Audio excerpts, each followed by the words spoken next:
Bonjour à tous. Aujourd'hui, petite vidéo pour vous parler des oracles. Alors, qu'est-ce qu'un oracle?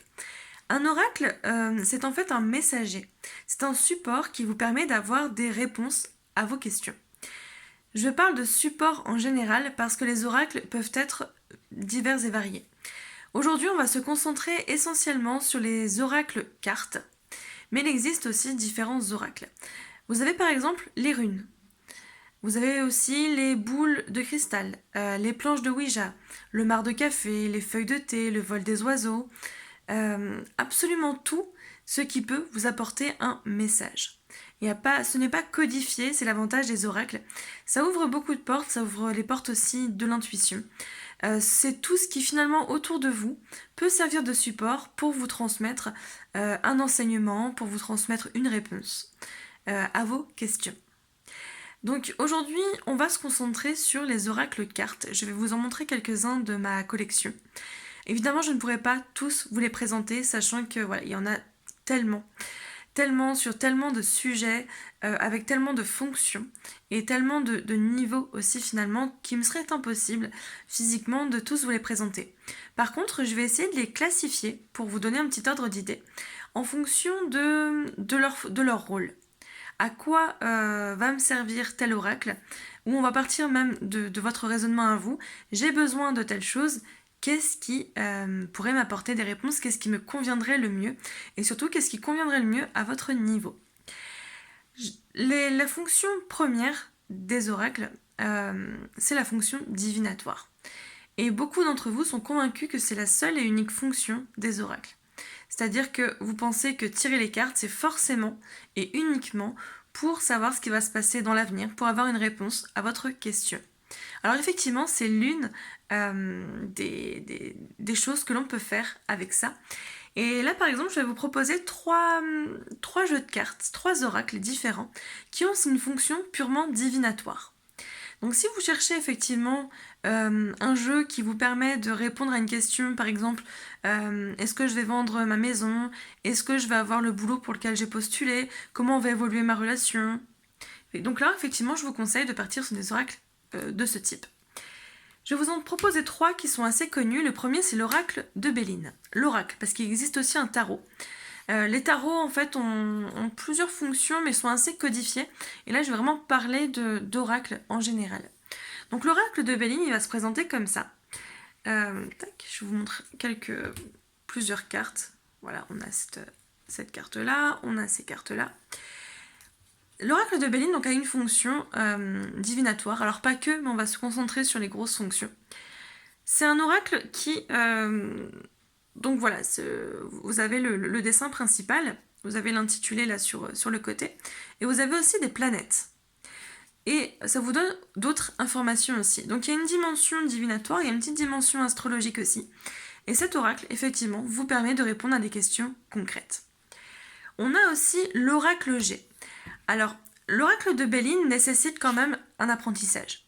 Pour être honnête, j'ai quand même mis des mois à le travailler, à m'imprégner de chaque carte, de son énergie, de travailler les associations des cartes, de travailler aussi l'aspect astrologique. Donc si vous voulez un oracle, on va dire, à utiliser tout de suite maintenant, cet oracle-là voilà, va nécessiter quand même un enseignement. Alors j'ai envie de dire c'est un petit peu pareil pour tous les oracles divinatoires. C'est-à-dire qu'effectivement pour faire la divination, ça va nécessiter une compréhension des cartes et donc un petit apprentissage. Bon, en tout cas, voilà, l'oracle de Béline est sympa, mais voilà, c'est un petit peu de boulot. Donc, mais c'est voilà, c'est le premier oracle avec lequel j'ai travaillé. Avec lequel je me suis lancée et avec lequel je travaille toujours. Il me suit partout, c'est un petit coup de cœur pour cet oracle, mais c'est vraiment une question d'affinité. Vous avez vu un petit peu le visuel des cartes, hein, qui est assez sobre comme ça. Voilà. Donc c'est une question d'affinité, moi j'aime beaucoup, il y a d'autres qui préfèrent des choses un peu plus colorées comme l'oracle que je vais vous montrer maintenant, c'est à vous de voir.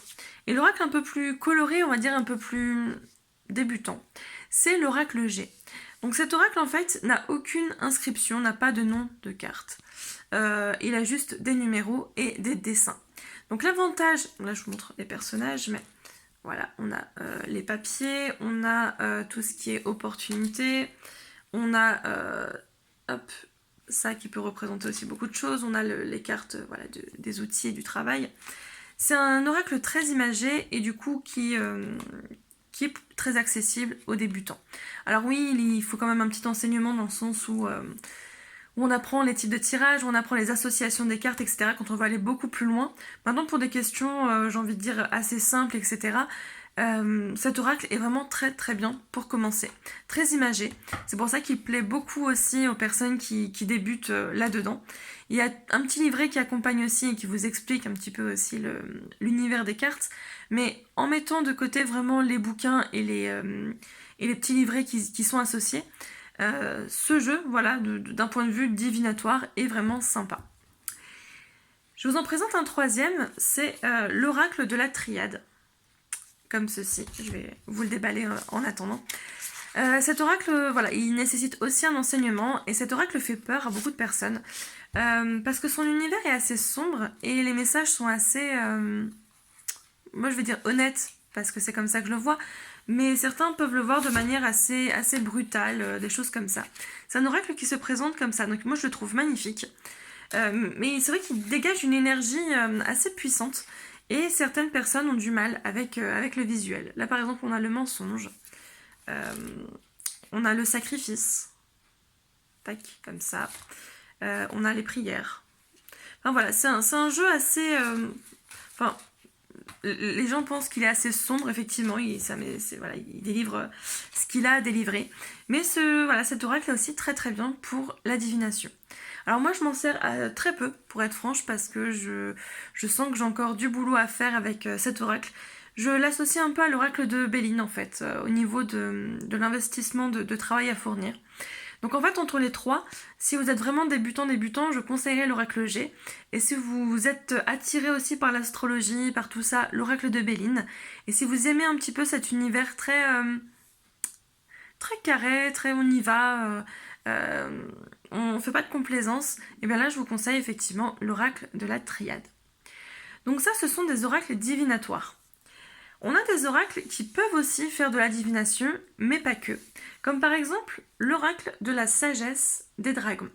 Donc là on va entrer dans des oracles très connotés, avec des univers bien particuliers, et c'est peut-être ça qui va déjà orienter votre choix. Si vous aimez, comme moi par exemple, les dragons, et bien forcément mon choix s'arrêtait sur celui-ci. Les cartes sont magnifiques, je vais vous en montrer quelques-unes, et on peut faire un petit peu de divination. Alors moins loin qu'avec les autres, mais j'ai été surpris, j'ai quand même fait des tirages assez poussés avec celui-ci, et ça a été très très parlant.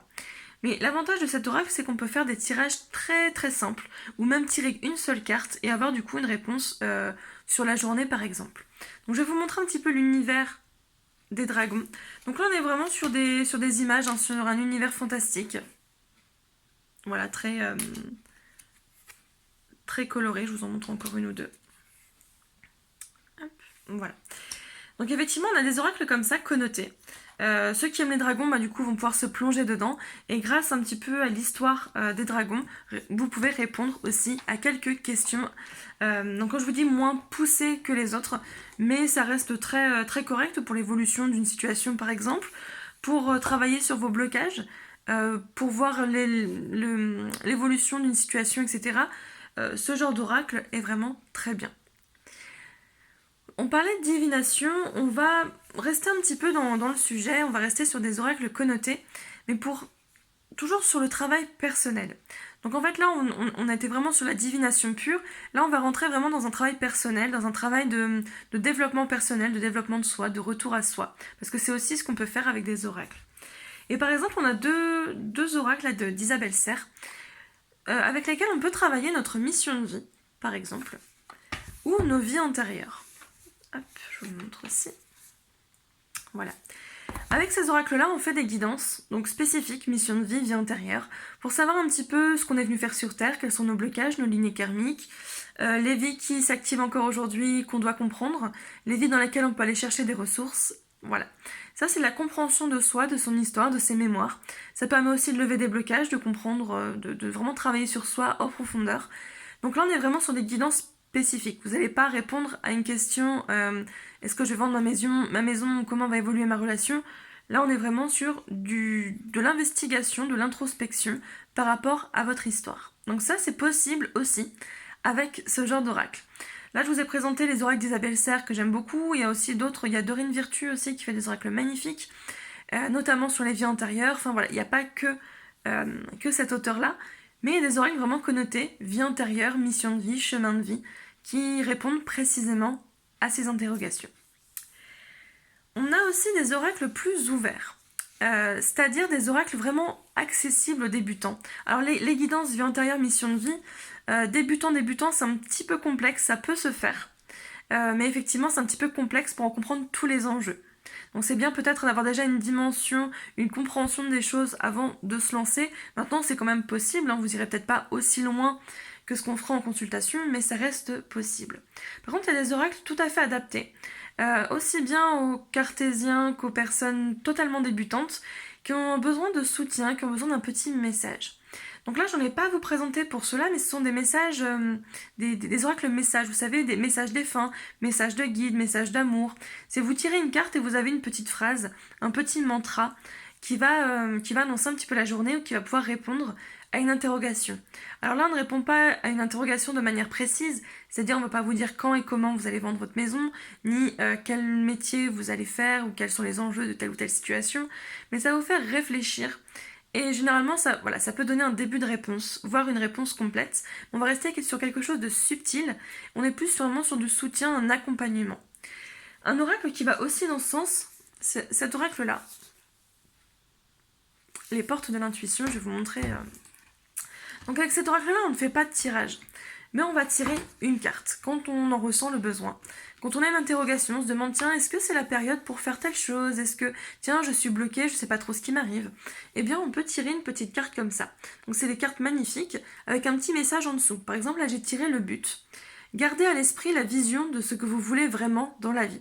Par exemple, voilà, je tirais une carte en me demandant, je suis un petit peu perdue, je sais pas où je vais. Eh bien, je peux tirer cette carte-là qui me donne un élément de réponse. Ou alors, le triomphe. Tac, qui peut se présenter comme ça. Attendez-vous à faire aboutir un projet qui vous tient à cœur. Donc ça, en fait, c'est un oracle qu'on peut tirer le matin, en début de journée, ou pour voir un petit peu ce qui va s'annoncer, pour voir la période. On peut tirer une carte par semaine, C'est des petits messages, comme ça, quand on en ressent le besoin. Donc ça, ce sont des catégories à part, qui vous permettent d'avoir une petite réponse, mais qui vous fait quand même travailler votre intuition et votre réflexion. Dans le même ordre d'idées, on a par exemple des oracles comme ça, la sagesse mystique. Donc là c'est pareil, on se pose des interrogations, on a envie d'avoir un petit message, et bien on va tirer une carte de cet oracle, qui se présente comme ça par exemple. Donc là on a suivez le courant, laissez les choses arriver. On se dit ok, ça me donne un message, effectivement ça me renvoie à je suis un peu trop dans le contrôle en ce moment, on me demande de lâcher prise et laisser les choses arriver. Ou alors les choix, là on me demande clairement de me positionner, de faire des choix, de faire ce qui est bon et de faire ce qui est juste pour moi. On peut parler de lâcher prise aussi, où on me demande d'apprendre à lâcher prise. C'est des petites informations comme ça, des petites indications pour nous aider à travailler au quotidien et à mieux ressentir les choses. Donc ça c'est, on va dire, connoté sagesse mystique avec des dessins comme ça un petit peu plus sympas. On a des connotations un petit peu plus fortes. Celui-ci, j'avais craqué dessus en vacances. Après un rêve, je savais que je devais acheter cet oracle-là. On a les anges de l'Atlantide. Donc là, c'est pour des personnes qui effectivement sont dans cette croyance d'anges, qui n'hésitent pas ou qui aimeraient peut-être se rapprocher de certaines entités angéliques, qui se sentent connectées à ces entités-là. Et du coup, cet oracle-là est vraiment sympa pour ça. Celui-ci, par exemple, se compose en plusieurs catégories. Il y a 12 archanges qui se présentent dans cet oracle et qui vont permettre, du coup, de vous donner une réponse. Alors, par exemple, je tire la première carte. Hop. Je suis sur Uriel, par exemple. Les cartes sont magnifiques aussi. Et donc là, il n'y a pas de message. On va juste me parler d'abondance. Et là, du coup, ça renvoie quand même au petit livret. Et on me demande, en fait, de réfléchir. Et l'avantage de ces jeux connotés en ange, par exemple, c'est que vous allez pouvoir faire des recherches sur Uriel, par exemple, et savoir cet ange-là qui protège précisément. On peut peut-être aussi trouver des prières pour se connecter à cet archange-là. On peut faire un travail un petit peu plus loin pour ceux qui sont dans cette croyance. de chercher justement quel est cet archange qui me délivre un message, qui il est, en savoir un petit peu plus sur lui et pourquoi pas le contacter par la suite. On a ensuite, là je vais vous présenter 2 jeux de Lucy Cavendish, j'adore son univers, alors après c'est très connoté aussi. C'est très connoté fée, très connoté petit monstre, petite sorcière, etc. Là effectivement on a l'oracle des fées, par exemple, vous voyez un petit peu les dessins, on est un petit peu dans un univers gothique. Et on a un que j'aime beaucoup, l'oracle des êtres d'ombre et de lumière. Alors ces oracles-là, les oracles de Lucy Cavendish en général, on peut tirer une seule carte pour avoir un message. On peut faire des tirages aussi assez poussés, et là on est vraiment sur l'exploration de soi. De ces parts d'ombre, quelles sont mes ressources, quels sont mes déséquilibres, comment je vais pouvoir les intégrer dans des projets. Ça permet vraiment de se connaître, de se mettre à nu, d'enlever les masques et d'aller chercher un petit peu plus en profondeur ce qui se passe. Donc ces 2 oracles-là, enfin je dis surtout l'oracle des êtres d'ombre et de lumière, est magnifique pour ça. On peut faire des tirages sur l'évolution d'une situation, les intentions d'une personne, la viabilité d'un projet. Pas d'un point de vue humain, matériel, quoique, mais aussi d'un point de vue spirituel et personnel, qui va mettre en avant vos blocages, qui va vous faire poser les bonnes questions, et qui va pas hésiter à vous mettre face à vos ombres, à vos déséquilibres aussi, pour en prendre conscience et pour les transmuter en force. Donc là, on est sur de la divination, on va dire à faible niveau, avec une grosse partie développement personnel et connaissance de soi. Donc pour cela, c'est sympa. Et on va maintenant terminer avec des oracles vraiment axés thérapie, guérison, soins. Par exemple, on va rester dans les oracles connotés pour l'instant. J'ai cet oracle magnifique qui est un cadeau d'anniversaire, l'oracle du chaman mystique. Cet oracle donc est connoté chamanique. Donc en fait il vous invite à explorer le chamanisme, peut-être à l'explorer de manière physique, pourquoi pas faire des cercles de tambour, faire une séance chamanique, vous connecter un petit peu à cet univers, à rentrer dans cet esprit de guérison. On peut faire des tirages un peu plus poussés aussi, mais vraiment axés sur qu'est-ce que j'ai à travailler en moi, qu'est-ce que j'ai à transmuter pour avancer sur mon chemin de vie. Donc on est sur de la divination aussi pour répondre à des questions, mais pareil, ça va répondre à vos questions en vous mettant le doigt sur ce que vous devez travailler pour arriver à votre objectif. Dans cet esprit-là, on parle de chamanisme, et bien on va y rester, avec les animaux totems. Donc là, c'est l'oracle des cartes médecine. Donc là en fait on travaille aussi le chamanisme, on vous demande d'incarner un animal, d'incarner ses ressources, ses capacités pour pouvoir les transposer dans votre vie quotidienne, dans vos projets et les faire arriver à terme. Donc là effectivement ça invite à se renseigner sur l'animal que l'on a tiré, on peut faire des tirages assez précis sur ces thèmes, etc. C'est vraiment connaissance de soi du coup, et ça vous connecte un petit peu à votre environnement, aux animaux. Ça invite à aller chercher des informations sur l'animal, peut-être de porter une attention plus particulière à cet animal, de voir comment il se développe, comment il agit, et de voir de transposer nos comportements aux siens, de voir comment on peut s'en servir pour avancer. Donc ça c'est une dimension un peu chamanique que j'aime beaucoup, et si vous êtes intéressé par ça, tout ce qui est animal totem et l'oracle chamanique qui est magnifique, c'est fait pour vous. Les oracles de soins, alors ces 2 oracles-là sont accessibles, mais vont vous demander quand même des recherches et un investissement personnel. Voilà, c'est pas je tire une carte et je la laisse de côté, je verrai bien. Là, on essaie quand même de faire un petit travail plus approfondi. Des tirages qui peuvent durer plusieurs heures, mais qui à mon sens, trouvent tout leur sens dans votre évolution personnelle. Là, on va rentrer dans des oracles qui nécessitent quand même de l'apprentissage, qui nécessitent de l'investissement personnel, qui nécessitent beaucoup de boulot sur soi et dans la compréhension des jeux. On a les chemins de Qumran, c'est cet oracle-là que je me sers en blocage émotionnel. Cet oracle, en fait, qui va aider à trouver l'origine de vos traumatismes, à comprendre toutes les croyances, les peurs, les mémoires, les comportements qui en découlent, et savoir où agir et comment pour vous libérer de vos blessures. Donc cet oracle-là, il est assez... il fait mal, en fait. Il est marqué dessus à la rencontre de vous-même et de votre destinée. Je peux vous dire que vous allez à la rencontre de vous-même. Cet oracle fait beaucoup pleurer. Il est assez violent dans ses mots, dans ses images, mais il n'est pas dans la conciliance, quoi. Il vous dit clairement, ton traumatisme, c'est ça, tu le vis comme ça, voilà, ça se passe comme ça. Et ça nous met face à ça. Et alors tout seul, c'est pas évident de faire ce genre de tirage. Quand j'ai commencé à le travailler, donc je me faisais des tirages pour moi, pour me faire la main. Et quand il me sortait des trucs, je me dis waouh, oui, et il me faisait mal et il touchait exactement là où il fallait. Mais j'ai ma capacité un petit peu, j'ai pas envie de le voir, je veux pas travailler ça maintenant, je mets de côté. Cet oracle-là fait mal, mais le but justement, quand on sent que ça fait mal, on se dit ok, ça a touché quelque chose de concret, je dois aller plus loin. C'est pour ça qu'un accompagnement avec cet oracle est beaucoup plus juste. Maintenant, vous pouvez très bien aussi l'utiliser, mais voilà, attendez-vous à ce que vous soyez mis face à vos blessures, à votre réalité, à votre destinée. Et là, on va vous demander clairement de vous positionner et de faire des choix. Dans cette dynamique, on a aussi tout ce qui touche à l'enfant intérieur, par exemple. C'est une consultation que je vous propose aussi.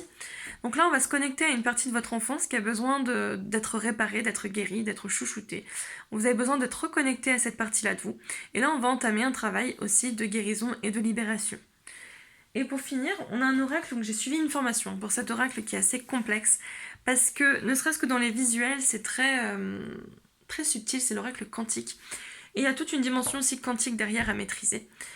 Et cet oracle-là permet de reprogrammer des croyances, de casser des schémas, de casser des implants, d'implanter d'autres choses. On va très très loin avec cet oracle et ça nécessite quand même une maîtrise. Mais avec cet oracle-là, voilà, avec des cartes, on peut aller fouiller dans vos programmations, dans vos schémas, dans vos mémoires, dans vos vies antérieures, dans votre âme, dans votre destinée, les choix que vous êtes en train de faire, les alliances, les rituels. Cet oracle touche énormément de choses et va vraiment travailler sur je réécris ma destinée et je me libère des blocages. Donc j'ai fait un petit peu le tour, voilà, des catégories que je pouvais vous proposer. Donc pour résumer, voilà, on a vraiment les oracles divinatoires pour répondre à des questions précises. On a des oracles qui vont vous permettre de faire des guidances vie antérieure, mission de vie, des choses comme ça. On a des oracles où vous pouvez tirer une seule carte qui sont très accessibles pour travailler sur vous ou pour avoir un message d'ange, de guide, de défunt. On peut aussi travailler sur soi en profondeur, comme avec le chamanisme par exemple, ou avec le quantique, l'enfant intérieur, les blocages émotionnels, où on entame vraiment une libération et on fait un gros travail et un vrai travail en psychologie, en psychothérapie avec ces oracles-là. Des oracles, il y en a plein et je vous dis, il y en a des connotés.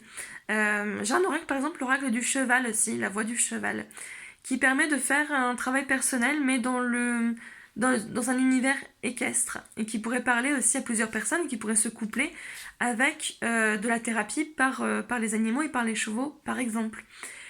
On a des oracles connotés animaux, angéliques, de la forêt, des fées, des sorcières, des dragons,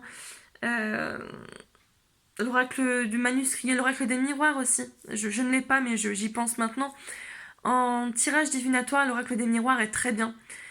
Très simple aussi d'accès pour avoir des réponses concrètes. Donc celui-là, je vous le conseille si vous voulez vous mettre un petit peu à la cartomancie pour vous. Donc voilà, là on a parlé des oracles cartes. Je vous ai dit aussi qu'il existait d'autres oracles, d'autres supports. On a aussi les runes par exemple, que je pourrais vous proposer dans une autre vidéo. On a les tarots. Alors le tarot est un oracle en soi, mais le tarot est très codifié. Et on pourra en parler également dans d'autres vidéos. Mais voilà, ce sont des supports qui vous permettent de trouver des réponses à vos questions, soit des questions concrètes, soit des questions que vous ne vous êtes pas encore posées, que vous devriez vous poser sur vous-même pour accéder à des savoirs, à des connaissances et à des choix et réécrire aussi, être maître finalement de votre destinée. Voilà, j'espère que cette vidéo vous a plu et que vous avez pu en apprendre un petit peu plus et faire vos choix aussi pour les oracles. N'hésitez pas en commentaire ou autre à me présenter vos propres oracles, des oracles coup de cœur, des oracles qui vous ont marqué, des oracles dont vous vous servez, peut-être dont je n'ai pas parlé non plus. Ce serait avec plaisir qu'on échangera là-dessus. Donc voilà, sur ce, je vous laisse. La semaine prochaine, on parlera de Mabon, on parlera du Nouvel An celte, on parlera de l'équinoxe d'automne et de ses petits rituels. Donc je vais vous présenter tout ça dans une vidéo la semaine prochaine, forcément en vue du 31 octobre, d'Halloween, etc. Mais il y a une dimension un petit peu plus sorcière que je vous présenterai la semaine prochaine. J'espère que vous serez au rendez-vous et j'espère que cette vidéo vous a plu. N'hésitez pas à partager, à vous abonner, ce sera avec plaisir. Et si vous êtes intéressé du coup pour des consultations avec les oracles que je vous ai présentés, eh bien n'hésitez pas, je suis là pour ça. Voilà, une très très belle fin de journée, fin de semaine et à très très vite.